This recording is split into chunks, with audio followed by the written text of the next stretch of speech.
जी, hello दोस्तों, मैं हूँ कमर चीमा। उम्मीद है आप लोग ठीक होंगे। दोस्तों, बड़ी डेवलपमेंट ये हुई है कि कनाडा जो है उसकी लीडरशिप और इंडिया की लीडरशिप ने फैसला किया है कि वो अपने दोनों मुल्कों के जो लीडरशिप है वो सबसे पहले अपने हाई कमिश्नर्स को रिस्टोर कर रहे हैं। That is something big. और दूसरा ये है कि सीनियर लेवल पे डिस्कशन शुरू होंगी on trade, connectivity, people to people ties, collaboration, this, that, digital infrastructure, artificial intelligence, uh, food security, और mineral supply, and जो इंडिया है वो कोऑपरेट करेगा with the Canadian government on the situation जो कि निजर के कत्ल के बाद पेश हुई थी। ये ज़रा इंडिया के फॉरेन सेक्रेटरी को सुने, देन विक्रम मिश्री साहब को, and then will talk more on this. Prime Minister Shri Narendra Modi and Prime Minister Mark Carney of Canada have just a short while ago concluded a very positive and constructive meeting on the sidelines of the G7 summit here in Kananaskis in Canada. The meeting discussed the importance of the India-Canada relationship, which is based on shared values, democracy and the rule of law, people-to-people contact, and many other commonalities. The Prime Ministers agreed to take calibrated steps to restore stability to this very important relationship. And the first of these steps that was agreed on was to restore High Commissioners to each other's capitals at an early date. Other diplomatic steps will follow in due course. The two Prime Ministers also agreed to resume senior and working level mechanisms and discussions in a host of areas related to trade, to people contact and connectivity, all of them intended to bring greater momentum to the relationship. The two leaders also discussed potential collaboration. आगे वो सारी बात है और बहुत सारी चीज़ों के ऊपर बात करेंगे कि where does India Canada stand. देखिए, इंडिया ने बार-बार ये साबित किया है कि वो एक रेलेवेंट पार्टी है when it comes to hosting global events, when it comes to, being a important player in terms of demography, economy, in terms of giving a message to the rest of the world कि हमारे पास जो है वो sufficient resources हैं to engage the world. और ये Canadian prime minister को भी सुने, so that you come to know कि ये क्या बात कर रहे हैं। इनसे मेरा ख्याल है गौरव सावंत वहां पहुंचे हुए हैं इंडिया टुडे के, वो सवाल कर रहे हैं। That you and the Prime Minister of India discussed to take this relationship forward, that it reaches its true potential, sir? Well, I think several things, if I may say. I would say the meeting, the fact of the meeting. Let me say a few things. First, just in terms of Prime Minister Modi's attendance at the G7. Prime Minister Modi has attended every G7 since 2018.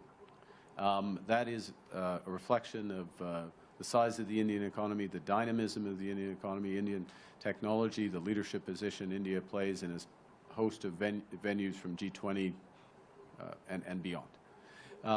So, as chair of the G7, hosting the Prime Minister in that context is entirely natural, entirely consistent. I fully expect the Prime Minister of India will be in attendance at the G7 next year, for example, in France. Simple सी बात वो कर रहे हैं कि India के पास economy है और डेमोग्राफी है, और आपने माजी में क्योंकि ये किए हुए थे तो ये हाँ, तो हमने आपको इनवाया। अदर दैन दैट वो समझते हैं कि हमारे जो डिफरेंसेस हैं वो पोल अपनी जगह पे मौजूद हैं, लेकिन दैट इज वेयर इंडिया को वो समझते हैं कि हमें जिसे वो कहते हैं ना, इस चीज को इधर अंडरस्टैंड करें। वो क्या आपको पता है कि G7, अब देखिए ये है G7 की position, there is no joint communique, but complete हो गया सारा। उसकी वजह ट्रंप और बातें करता है, दूसरी लीडरशिप और बातें करते हैं, so on and so fourth. और दूसरा ये है कि ये जो कनाडा इंडिया के ताल्लुकात स्टेबलाइज हुए हैं, largely I am for the stabilization with any होना चाहिए। इसमें कोई ऐसी बात नहीं है कि जी वो ताल्लुकात कनाडा के से खराब होंगे तो देखिए खित्ते का नुकसान होता है। वी नीड टू थिंक, हमारे दोस्त तो इंडिया के अंदर बैठ के कह देते हैं कि नहीं जनाब पाकिस्तान को ये भी छोड़ दे, पाकिस्तान को वो भी छोड़ दे। मैं नहीं कहूँगा ये, मैं कहूँगा अच्छी बात है यार, कनाडा इंडिया के ताल्लुकात अच्छे होंगे, इंडियन लोगों के कारोबार अच्छे होंगे, इंडियन लोगों के बिजनेस अच्छे होंगे, इंडियन यूथ को अपॉर्चुनिटी मिलेगी, दुनिया में वो जाएंगे, वो अपने स्टडी करेंगे, वो कंट्रीब्यूट करेंगे, वो अपनी पोटेंशियल दिखा सकते हैं। ये थोड़ा ही होता है कि आपने जो है वो ताल्लुकात खराब होने से ऐसे थोड़ा। देखिए इंडिया की जो स्ट्रेंथ है वो उसकी स्ट्रेंथ है, so one must appreciate the strength. अपनी उसकी जो स्ट्रेंथ पे आप नहीं कर सकते कि जो स्ट्रेंथ आप वो, सो मुझे ये लगता है, दैट्स व्हाट आई अंडरस्टैंड। मैंने इस चीज़ को थोड़ा स्टडी किया और मेरी यही ऑब्जर्वेशन है कि स्ट्रेंथ जो है ना इंडिया की, ठीक है, वो अपनी जगह पे है और स्ट्रेंथ पे फोकस वो उनको करना चाहिए और वो कर भी रहे हैं, ठीक है। और so that is one thing. So Pakistan को इसमें कोई टेंशन नहीं है कि इंडिया और कनाडा के ताल्लुकात जो हैं वो सही होते हैं, ख़राब होते हैं। एक बात, अब सवाल ये पैदा होता है कि जो निजर के कत्ल के अंदर इंडिया किस हद तक कोऑपरेट करेगा, किस हद तक कोऑपरेट करेगा, ठीक है जी। और दूसरी बात ये भी है कि इंडिया का क्या मौक़िफ़ रहेगा वहाँ पे, इंडिया का क्या मौक़िफ़ रहेगा, दैट इज़ इम्पोर्टेंट। और अगर इंडिया का मौक़िफ़ ये है कि इंडिया सपोर्ट करेगा इस सेंस में कि हाँ जी हम निजर के जो कत्ल हुआ है इसमें आपके साथ सपोर्ट करते हैं, हम आपको कोऑपरेट करते हैं, हम आपकी हेल्प करेंगे, तो दैट इज़ फाइन। अगर नहीं तो ज़ाहिर बात है उनकी फिर अपनी एक पोजीशन होगी। लेकिन I think in my assessment India और कनाडा ने दोनों ने बड़ी स्मार्ट मूव के लिए है। कनाडा को चाहिए मार्केट, सीधी सी बात है भैया, कनाडा को चाहिए मार्केट और इंडिया को चाहिए एक्सेस, दोनों को कुछ ना कुछ चाहिए था। And India is a big market, सारे लोगों का दिल होगा कि हाँ जी हमें ये मार्केट जो है वो मिले, हम इस मार्केट का फ़ायदा उठाएं, हम इस मार्केट को एक्सप्लोर करें। That is not a bad thing, that is something which everyone in the West is looking forward. हर कोई यहाँ पे जो है वो देखने की कोशिश कर रहा होगा। सो मुझे ज़ाती तौर पे ये लगता है कि ये जो इंटरनेशनल कम्युनिटी है उसकी अंडरस्टैंडिंग ये है कि हमें हर कीमत पे इंडिया के साथ काम करना है। ये इस चीज़ को थोड़ा स्टडी कर लें आप लोग, जो हमारे दोस्त अक्सर जज्बाती हो जाते हैं ना, उनको थोड़ा स्टडी करना चाहिए कि इंडिया की रेलेवेंस है और इंडिया ने relevance in terms of mark. देखिए इंडिया दुनिया को क्या बेच सकता है और इंडिया दुनिया से क्या खरीद सकता है, ऑन दिस बेसिस इंडिया को देखा जा रहा है।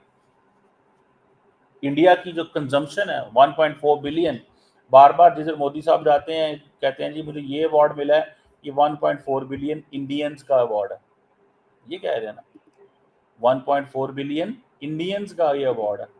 वो क्यों 1.4 बिलियन जगह जगह कहते हैं, वो 1.4 बिलियन इसलिए जगह जगह कहते हैं बिकॉज उनको पता है भैया कि ये जो अवार्ड है अगर 1.4 बिलियन लोगों को मिलेगा तो that is how it is going to be better, ये चीज़ें इस तरह बेहतर होंगी। ऐसे थोड़ी होगा कि वो कहेंगे कि जनाब ये मतलब इस तरह। सो मुझे लगता है कि इंडिया ने रियलाइज कर लिया कि, और ख़ास तौर पर ये तो रियलाइजेशन डोवल साहब से हुई होगी। और देन इंडिया की लक क्या है, इंडिया की लक ये है कि जस्टिन ट्रूडो चले गए, इंडिया की लक ये है ट्रंप आ गया। ट्रंप बाइडेन एरा की एडमिनिस्ट्रेशन की पॉलिसीज को फॉलो नहीं करना चाहते जिसमें वो जो उस वक्त कर रहे थे, ठीक है जी, और वहाँ ट्रूडो चला गया। So India got a perfect chance to make their mark. India ने बहुत ज़बरदस्त अपनी पोजीशन जो है वो कम बैक की है कनाडा के साथ और बड़ी जल्दी की है।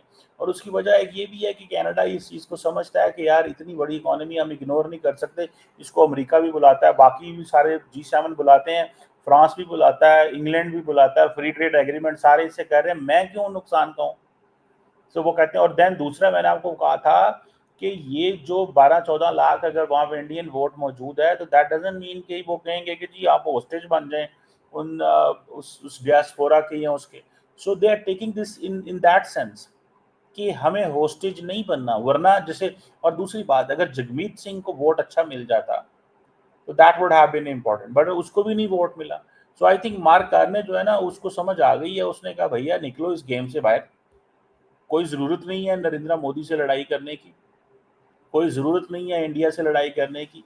और जो असल चीज़ करने वाली है वो क्या है, वो ये है कि इंटरनेशनल कम्युनिटी जो है वो इंडिया से इंगेज कर रही है, हमें भी करना चाहिए, कारोबार करें, रिसोर्सेज बढ़ाएं, ये करें वो करें, that is the most important thing. ये सबसे इम्पॉर्टेंट चीज़ है, समझ रहे हैं आप बात को, ये सबसे इम्पॉर्टेंट चीज़ है। बट अनफॉर्चुनेटली वो जिसे कहते हैं ना, nobody will pay attention to this, कि ये इंडिया की रेलिवेंस उसकी मार्केट की वजह से है, उसकी डेमोग्राफिक रेलिवेंस की वजह से है। इंडिया स्ट्रेटेजिक गेम में नहीं आ रहा अभी कहीं पे भी। स्ट्रेटेजिक गेम से क्या मुराद है, the way Pakistan is in the game. Pakistan बहुत सारी चीज़ों को मैनेज करता है, ठीक है ना जी, बहुत सारी चीज़ों को मैनेज करता है। ये सवाल जो है ना, दैट इज देयर, इस सवाल को हमें समझना चाहिए, इस सवाल को हमें समझना चाहिए। और लेट्स सी कि ये जो रिस्टोरेशन ऑफ हाई कमिश्नर्स हो रही है और ये जो रिलेशनशिप है मोदी साहब का और मार्क कार्ने का, ये कैसा चलता है, क्योंकि मार्क कार्ने भी अगले 4 साल मौजूद है, डोनाल्ड मोदी साहब भी अगले 4 साल मौजूद हैं। So it means this is a perfect combination. दोनों मुल्कों के लीडरशिप के अंदर ये कॉम्बिनेशन जो है वो मौजूद है, और इस कॉम्बिनेशन को वो समझते हैं कि यार ये हमारे लिए it is going to be very much beneficial. बहरहाल असल चीज़ तो है आबादी, और आबादी के बाद उसका इस्तेमाल कैसे करना है, उसकी अहमियत कैसे बढ़ानी है, and I think Indians are doing it. आपको पता है पूरे का पूरा आईफा अवार्ड्स उठा के कनाडा ले जाते हैं। तो जब मैं ये पुरानी मिसाल देने लगा हूँ, आईफा अवार्ड जब टोरंटो के अंदर होता है ना, तो आपको पता है कनाडा की कितनी लॉटरी निकलती है, तो मिलियन 2-3 मिलियन डॉलर तो उनको बचत हो ही जाती होगी कनेडियंस को। तो that is how when countries engage with you, वो आपको इस अंदाज से देखते हैं, वो आपको इस अंदाज से देखते हैं। लेट्स सी कैसे चीज़ें ये होती हैं, but that's a very big development.